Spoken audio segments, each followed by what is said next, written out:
This is about the rule of law versus an unconstitutional power grab, reads a Thomas Sowell's article. She links it too. What is she trying to do here? What do you think?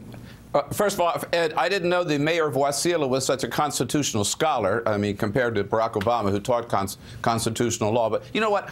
This is so far over the top, Ed. It's just like hard to believe that anybody would take her seriously anymore. Number one, BP was not forced to do anything. Number two, as we know, the law requires the oil company that caused this spill to pay for the cleanup. This is the first big oil spill since that law was passed. So this $20 billion fund is simply a way of making sure that law is carried out. But just to review, right? We got this big oil spill, the worst environmental crisis to ever hit this nation, wrecking the economy of 5 coastal states, thousands of small businesses going under. The governors, the mayors, the people of the Gulf state are begging President Obama to provide some relief. He goes down, he delivers, and she compares him to Adolf Hitler. I mean, nobody with half a brain could believe that.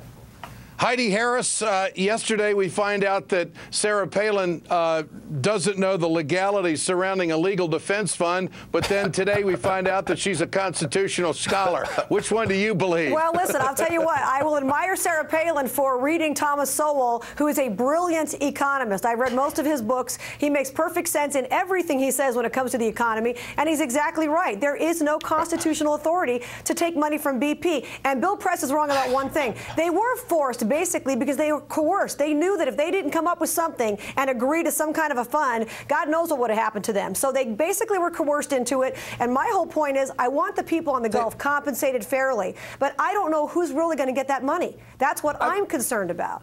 They were not forced into anything. They were at a meeting at the White House. They came. Wait. I was there. You weren't. They came in and they put $20 billion on the table. On top of that, they said we will put more in, as Mike Papantonio told us. And on top of that, they put $100 million in there for workers who had lost their jobs through this temporary moratorium. I mean, you and Sarah Palin and Thomas Sowell are all just crazy on this issue. Why am I crazy? You don't know your facts. No, you have to understand. You have to understand, Bill. I want BP to pay every single dime that is owed to all these people. Well, then stop defending them. No, that's different than the government taking their money. Those are two entirely different things. The government is not taking their money. You just heard that. Heidi, don't you know what's going on? The government they have put the money into this fund. Ken Feinberg is managing this fund. It is going to the people who have been hurt in the Gulf. It's not going to the government. It's going to the small businesses, to the restaurants, to the fishermen, to the oystermen. That's Heidi, not the same get thing. with it. No. Ken Feinberg, does he work for a BP?